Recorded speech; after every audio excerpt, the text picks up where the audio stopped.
So now, there are a lot of Web 2.0 consultants who make a lot of money. In fact, they make their livings on this kind of stuff. I'm going to try to save you all the time and all the money and go through it in the next 3 minutes, so bear with me. I started a website back in 2005 with a few friends of mine called reddit.com. That's what you'd call a social news website. Basically, all that means is the democratic front page of the best stuff on the web. You find some interesting content, say a TED Talk, submit it to Reddit, and the community of your peers will vote it up if they like it, vote it down if they don't, and that creates the front page. It's always rising and falling, always changing. About 500,000 people visit every day. But this isn't about Reddit. This is actually about discovering new things that pop up on the web. Because over the last 4 years, we've seen all kinds of memes, all kinds of trends get born right on our front page. But this isn't even about Reddit itself, it's actually about humpback whales.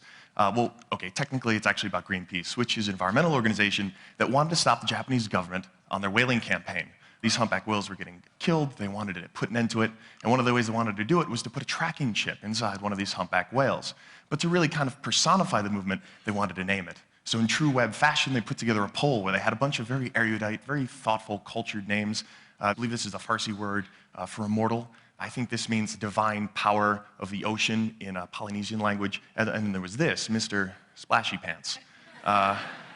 And this was a special name. Mr. Pants, or Splashy to his friends, was very popular on the internet. In fact, someone on Reddit thought, oh, what a great thing, we should all vote this up. And you know, Redditors responded and all agreed. So the voting started, and we actually got behind it ourselves. We changed our logo for the day from the alien to a splashy to sort of help the cause. And it wasn't long before other sites like Fark and Boing Boing and the rest of the internet started saying, yes, we love Splashy Pants. So it went from about 5%, which was when this meme started, to 70%. At the end of voting, which is pretty impressive, right? We won. Mr. Splashy Pants was chosen. Just kidding. Okay, so Greenpeace actually wasn't that crazy about it because they wanted one of their more thoughtful names to win. So they said, no, we're just kidding. We'll give it another week of voting. Well, that got us a little angry. So we changed it to Fightin' Splashy. And the Reddit community really, and the rest of the internet rather, really got behind this. Facebook groups were getting created. Facebook applications were getting created. The idea was vote your conscience, vote for Mr. Splashy Pants. And people were putting up signs in the real world about this whale.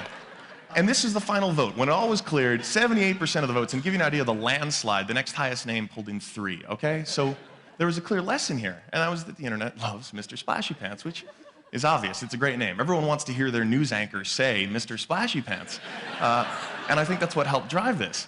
But what was cool was the repercussions now for Greenpeace was they created an entire marketing campaign around it. They sell Mr. Splashy Pants shirts and pins. They even created an e-card so you could send your friend a dancing splashy. But what was even more important was the fact that they actually accomplished their mission. Japanese government called off their whaling expedition, mission accomplished. Greenpeace was thrilled, the whales were happy, that's a quote. And actually, Redditors in the internet community were happy to participate, but they weren't whale lovers. A few of them certainly were. But we're talking about a lot of people who were just really interested and really caught up in this great meme. And in fact, someone from Greenpeace came back on the site and thanked Reddit for their participation. But this wasn't really out of altruism. This was just out of interest in doing something cool. And this is kind of how the internet works. And this is that great big secret. Because the internet provides this level playing field. Your link is just as good as your link, which is just as good as my link. As long as we have a browser, anyone can get to any website, no matter how big a budget you have. That is, as long as we can keep net neutrality in place. The other important thing is that it costs nothing to get that content online now. There are so many great publishing tools that are available. It only takes a few minutes of your time to actually produce something, and the cost of iteration is so cheap that you might as well give it a go. And if you do, be genuine about it. Be honest. Be upfront. And one of the great lessons that Greenpeace actually learned was that it's okay to lose control.